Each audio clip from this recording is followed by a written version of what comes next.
Don't be afraid to spend money on concert tickets and travel. Be afraid of growing old and realizing the only place you ever went to was work. Ralph Lauren didn't go to fashion school. Chanel started out selling hats that she designed and made herself. Sue Wong tried and failed to start a business 2 times before finally being successful. Calvin Klein started out with $10,000 that he borrowed from his friend. Vivienne Westwood was an elementary school teacher. She didn't even start making clothing until she was 30. It took the zipper guys 20 years to convince people that the zipper was going to be an important thing. You're doing fine. Fuck it. Do it scared. What, they gonna do, scare you more? Bitch, I'm already scared half to death. Good luck with that. I woke up this morning scared. I'm going to bed scared. I'm gonna do it. Guess what? Scared. If you really don't think you can pull it off, just remember a guy lied on his resume and got into the CIA, worked his way up the ranks, said he went to a college, he didn't, said he went to another college, he didn't, said he had his pilot's license, he didn't, stole $30 million of gold bars, stole 30 Rolexes, stole about $1 million in cash. You can do anything. Go out, put on the cunty outfit, flirt with a stranger, kiss a man, stay out late, shake some ass. It's enough staying at home already. You've done that. You've healed. It's time to move on. You are not here on this earth to be perfect. You are here on this earth to live, to experience, to feel the feelings, to make the mistakes. When you are old and gray, you want to have stories to tell. And I'm not saying don't take care of yourself. We want you to be healthy and be well. But it's a balance. And guess what?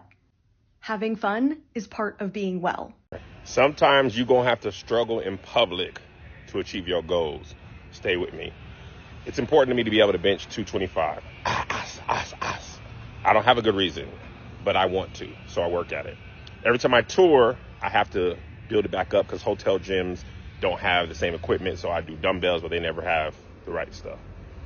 I had an old gym I was going to, and I could struggle in private because the gym was way tucked off in the corner. There was nobody around, so when I was building back up, it was cool because I was struggling, but nobody could see me. Came to a new gym. The gym is right in the center of activity, and I realized I ain't been able to hit 225 in a while. It's because I didn't want to struggle when people were around. When people are around, I'll be like, okay, let me just do 205. It's feeling heavy. I don't even want to struggle in front of these people, so let me leave the 225 alone. But it was taking me the longest to build back up to 225. And I realized it wasn't my strength. It was my inability to struggle in public. I was more concerned with being embarrassed, what people would think, than achieving my goals. A few weeks back, I said, forget it. I'm at the gym. I'm here to struggle. I'm here to get stronger. So I just started struggling. If I could only do it once, I'd do an ugly one. That became 2, 4, and now I'm back to where I usually am, being able to rep it. I think this applies directly to creators. We be so worried about struggling and what the perceived lack of success looks like that we don't even do what we're supposed to do to achieve our goals. We be so worried about the video flopping, we don't care if the video is good. How well a video does is not reflective of how good it is. It's how well the algorithm received it, when it pushed it out, a whole bunch of mitigating factors that you can't control. Shawshank Redemption is one of my favorite movies of all time. It was a massive flop. Shout out to Ted Turner, rest in peace. He's in the big cable company in the sky now. But the only reason Shawshank Redemption has been seen by as many people as it has is because he bought it and ran it on TBS all the time, which is where I saw it. The quality of the film did not change. The thought about how good the film changed. It was considered, I don't know if a flop is right, but not a success in the box office. Now considered a massive success and world-renowned, one of the top 100 best movies. This is a long-winded way of saying you got to be willing to struggle in public if you want to succeed in public. Because here's the other truth.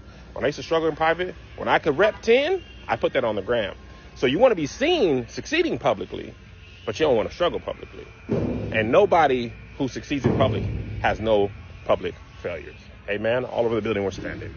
Have you ever noticed that people who live alone just get kind of strange? And it's the same thing with people who never get out of the house. And I'm speaking to myself here because it's very easy in today's day and age after COVID to just go on social media and have it be a supplement for your social life. And it just feels very normal to be in your box, to be in your apartment. But whenever I'm feeling depressed, I've realized a lot lately it's because I haven't been out in days. And when I don't get out for a long time, a little task, like having to go out and vote, or having to buy cottage cheese or whatever, seems so daunting, and it seems like a massive thing I've got to do. But if I'm in a habit of routinely just going out every day, getting out of the house, then when I have to do something like buy cottage cheese, it's just like, yeah, just buy some cottage cheese. And so staying inside, I think, is a trap. Because the longer you stay inside in your little world, in your little box, you're capping your growth. You're keeping your world small. So when people say like touch grass, ha ha ha, it's actually not a joke. Literally just to go outside and like see the sky. It sounds like I'm being funny, but I'm really not. The other day I went out and watched the sunset, and I realized it had been a long time since I just watched a sunset.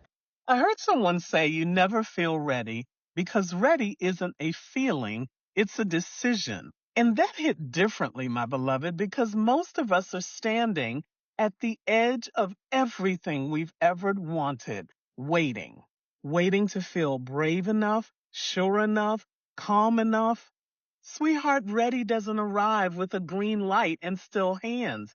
It shows up with a racing heart, a shaky voice, and what if this goes wrong, playing on repeat. And still, it asks you to move. We tell ourselves, I'll start when I'm ready. I'll leave when I'm ready. I'll speak up when I'm ready. But what if ready never feels the way you think it should? Sometimes ready is crying and doing it anyway. Sometimes ready is scared and moving anyway. Sometimes ready is not having a single answer, but deciding that staying stuck costs more than taking the leap. Because growth doesn't wait for comfort, my darling. Healing doesn't wait for confidence. You don't wake up one day fearless. You wake up one day tired of being smaller than you were created to be. And that's the moment. Not because you feel ready, because you're finally done shrinking. I don't know who needs to hear this, but especially as a woman, the way that you treat yourself sets the standard for so many other things in life.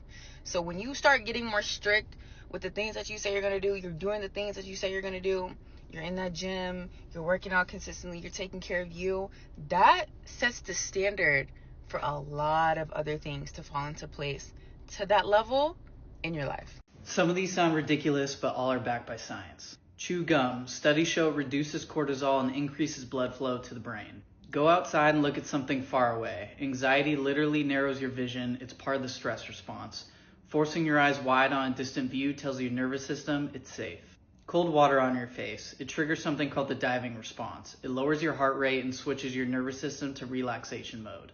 Clean or organize something. Anxiety thrives on lost control. Cleaning provides an immediate, tangible experience of creating order from chaos. Write down your worst case scenario. When the fear stays in your head, it's a monster. On paper, it shrinks. Do something with your hands. Build, cook, draw. It activates both hemispheres of the brain at once, which breaks the anxious thought loop. Your brain can't both be in flow and in panic at the same time.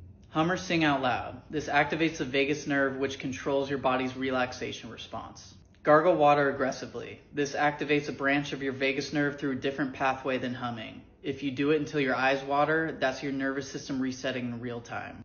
Help someone else. Helping others triggers a release of oxytocin, dopamine, and endorphins. Researchers literally call it the helper's high. Do something that makes you anxious, like talking to a stranger. When you survive a small, low-stakes scenario that your brain feared, it rewired. It receives proof that the threat wasn't real.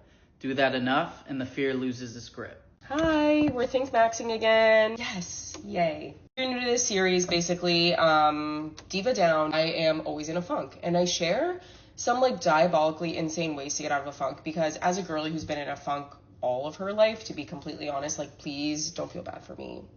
I've come up with some very unique ways to get out of one that I pride myself on. Qualifications of this series, per usual, is that no walking, no journaling. It's giving no borax, no glue.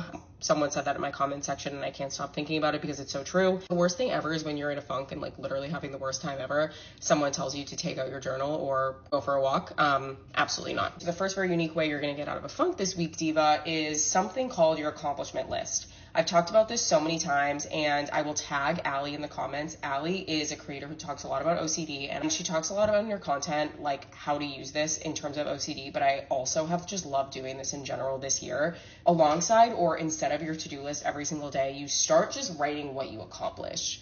And it feels so good crossing off and checking off everything on your to-do list every single day, but then you literally forget everything you accomplished. And like, girl, you did that. Like, you did all that and then some. And so we need to start reframing our to-do lists as actually accomplishment lists. Like, what did you accomplish today? Because you did a lot, even if you literally watched your new favorite show.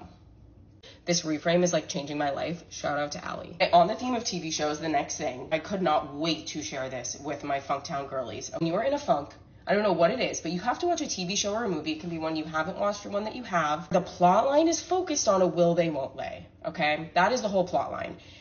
I'm bringing this up because season 2 of Rivals just came out, which is literally in my top 7 TV shows of all time.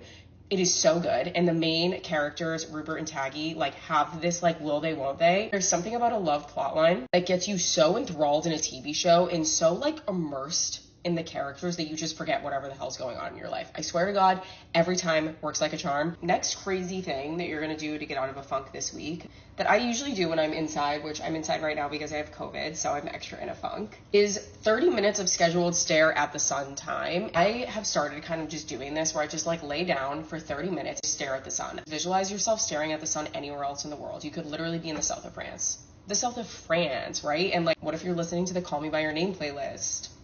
I preface that these would be insane and weird, so I don't want to hear anybody in the comment section telling me this is fucking weird, because this is what I do, and you never really know what's going on in someone else's home, to be completely honest. Okay, last but not least, new candles or new pajamas. Something about this always refreshes me and gives me something to look forward to. I'm not even kidding. Like, having a new candle or scent in my home is like the highlight of my day. Like, same with new PJs. Like, if I have a new pajama set that's not like literally an old t-shirt from high school, I'm really excited about that. I hope all of you guys are not in Funktown as long as I have been, because it's literally been insane here. My residency is so long overdue, so I hope to be out of here soon. But in case I'm not, I will see you in the next episode that will probably be really soon of Insane Ways I'm Getting Out of a Funk. What motivates you the most? Spite. No, I'm talking about something positive. What is a motivator for you? Spite. This is fuck you energy. Spite is proving people wrong. Proving people wrong takes fuck you energy. This is how to go from the creative perfectionist to the creative rebel. The creative perfectionist has an overthinking bias. They're terrified of making mistakes. They keep small. They dim their lights. They try to fit in. Whereas the creative rebel uses spite to take action, to prove people wrong.